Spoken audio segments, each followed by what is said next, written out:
IRFC, इसने बनाया है एक बड़ा रिकॉर्ड। बहुत अच्छा रिकॉर्ड बनाया है। 2 लाख करोड़ के ऊपर इस कंपनी का मार्केट कैप जा चुका है और बहुत अच्छे दिन पे बनाया है, क्योंकि इस कंपनी का IPO आया था 18 से 20 जनवरी 2021। तो एग्जैक्ट 3 साल बाद 2 लाख करोड़ का मार्केट कैप जो है वो इस कंपनी ने पार किया है। और अगर आप देखेंगे तो केवल 15 ट्रेडिंग सेशन में करीब 1 लाख करोड़ रुपए के आसपास का मार्केट कैप जो है वो जुड़ा है इस कंपनी से, यानी कि 75% के आसपास की रैली देखने मिली है। पिछले 1 साल में कंपनी का मार्केट कैप जो है उसमें 5-5.25 गुना के आसपास की बढ़ोतरी हुई है। जैसे कि मैंने आपको बताया, आज से 3 साल पहले IPO आया था, IPO भरना भी मुश्किल हो गया था। कुल सब्सक्रिप्शन अगर आप देखेंगे तो महज 3.5 टाइम्स का था। और उसके बाद लगातार अगर आप देखेंगे तो IPO प्राइस के आसपास ये कंपनी ट्रेड करती रही। इनफैक्ट 2.5 साल तक 25 से 35 ये 10 रुपए की रेंज थी जिसके बीच में कंपनी ट्रेड करती थी। उसके बाद जो चलना शुरू हुआ है तो अब रुकने का नाम नहीं ले रहा। केवल 5 महीने में 4 टाइम्स जो रैली है वो इस कंपनी ने दिखा दी। इस तक की तेजी इस कंपनी में हुई। जैसे कि मैं कह रहा था कि IPO भरना मुश्किल हो गया था, तो सबसे ज़्यादा अगर इस कंपनी में किसी ने कमाया है तो वो इस कंपनी के एम्प्लॉयज़ ने है, क्योंकि पूरा IPO जो है मेजोरिटी पैसा उनने लगाया था। एम्प्लॉयज़ का जो कोटा था करीब 44 टाइम्स जो है वो एम्प्लॉय का कोटा भरा था। अब ये चल क्यों रहा है? क्योंकि रेलवे का केपेक्स बढ़ रहा है, पिछले साल भी बढ़ा था और आने वाले दिनों में भी रेलवे में केपेक्स में बढ़ोतरी का अच्छा खासा यहाँ पे अनुमान लगाया जा रहा है, जिसके कारण ये बढ़ रहा है। इनफैक्ट अगर आप सारे रेलवे स्टॉक्स को जोड़ भी लेना तो उससे ज़्यादा अकेला मार्केट कैप इसका है, क्योंकि इसका जो सबसे नियरेस्ट है IRCTC है, 81,000 करोड़ रुपए के आसपास का मार्केट कैप है। और सबको आप जोड़ लीजिए, दूसरा बड़ा RVNL है 66,000, बाकी सबको भी जोड़ लेंगे तो इतना मार्केट कैप इस कंपनी की जितना मार्केट कैप इनका भी नहीं है। जबरदस्त मोमेंटम। कई सारे रेलवे स्टॉक्स, मुझे याद है IRFC 26 रुपए में IPO का था। पैसे लगाइए, लॉन्ग टर्म के लिए होल्ड करिए। देखिए 26 रुपए वाला IPO अब 176 पर ट्रेड कर रहा है। बाकी रेलवे स्टॉक्स भी हैं। अभी रिसेंटली दिवाली के वक्त माफ कीजिए रेलटेल पर भी आपकी रिकमेंडेशन आई थी, उसने भी कमाल कर दिया। तो सारे रेलवे स्टॉक्स में जबरदस्त एक्शन। एक बार देख लेते हैं रिसेंटली रेलटेल पर क्या सलाह दी गई थी।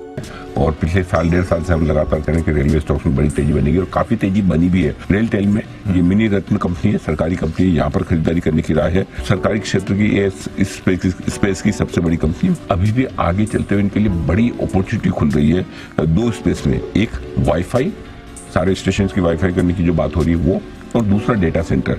बड़ा काम डेटा सेंटर में रेलटेल करता है। रेलटेल जो हमारी दिवाली पिक थी, दिवाली ऑफर जो हमने वो रिकमेंड हुआ था 2 नवंबर को 221 रुपए पर, आज 413 रुपए, दुगुना हो चुका ऑलमोस्ट 2.5 महीने में। सरकारी कंपनियों में, रेलवे वाली कंपनियों में, डिफेंस वाली कंपनियों में जो स्ट्रॉन्ग ऑर्डर बुक है और जहाँ जहाँ एग्जीक्यूशन आपको स्ट्रॉन्ग दिख रहा है, ये सारे स्टॉक से आज देखिए आप कौन देखिए 17-18% ऊपर है। मतलब कौन सा रेलवे स्टॉक उठा के देखिए जो नहीं चल रहा है। और बजट आ रहा है आपके सामने तो देखिए आप, पूरा फोकस सरकार का इंफ्रास्ट्रक्चर पे आएगा। इंफ्रास्ट्रक्चर में सरकार क्या करेगी? हाईवेज बनाएगी, फ्लाईओवर्स बनाएंगी, रेलवे पर खर्च करेगी, एयर इंफ्रास्ट्रक्चर पर खर्च करेगी। यही होने वाला कि India is a fast train, don't stand against it. मतलब ये बहुत ही तेज चलने वाली रेलगाड़ी है इंडियन इकोनॉमी। आप उसके अगेंस्ट मत खड़िए, उसके साथ चलिए। तो ये रेल सेक्टर है, जो गवर्नमेंट के बाकी जो सेक्टर्स है, डिफेंस, रेलवेज, जो इंफ्रास्ट्रक्चर, जो गवर्नमेंट का स्पेंडिंग है वो काफी बड़ा दिखाया है। पिछले कुछ सालों में गवर्नमेंट ने बहुत फोकस दिया है रेलवे स्टेशन के मॉडर्नाइजेशन पे। जो रेल लोकोमोटिव है वहां पे आप देखिए, जो आज वंदे भारत ट्रेन है ये ग्लोबल स्टैंडर्ड पर लेकर आया है। और अब यहाँ से जो एक्सपेंशन है, जो नए ग्रोथ प्लान्स है, जो गवर्नमेंट अब बात कर रही है, नए 300-400 जो नए वंदे भारत ट्रेन लाएंगे, तो इनका बेनिफिट ये सारे जो रेल स्टॉक्स है इनको मिलेगा। रेल IRFC जो है रेल फाइनेंस कंपनी है। अगर आप देखिए किसी को भी प्रोजेक्ट मिले, फाइनेंसिंग तो वहीं से जाने वाला है। ये गवर्नमेंट ने बहुत अच्छा एक प्रोग्राम किया है जहाँ पे जो फाइनेंस है, पहले ये बजट के थ्रू आते थे, अब इनके लिए चाहे आप रेलवे के लिए IRFC हो, हाउसिंग के लिए हुडको हो, रिन्यूएबल्स के लिए IREDA हो, तो ये कंपनी स्पेसिफिकली बना दिए गए हैं कि इनको फाइनेंसिंग देना है। तो उसका कारण पूरा काम ये स्पेशलाइज्ड कंपनीज करे, ना कि गवर्नमेंट अपने बजट में करे। तो मुझे लगता है कि यहाँ पे लॉन्ग टर्म डेफिनेटली बहुत अपॉर्चुनिटीज है। शॉर्ट टर्म में जो लास्ट 1 हफ्ते में जो हमने बढ़त देखी है, डेफिनेटली एक थोड़ा सा कॉशियसनेस होता है कि आप नया निवेश ना करें इस लेवल पर। अगर आप आपके पास शेयर्स है तो बने रहें, बट कोई भी अगर डिप मिले, बिकॉज अगर मार्केट में ग्लोबल वोलेटिलिटी की वजह से अगर कुछ भी डिप आता है, तब आप इसे अपने पोर्टफोलियोज में ऐड डेफिनेटली करें।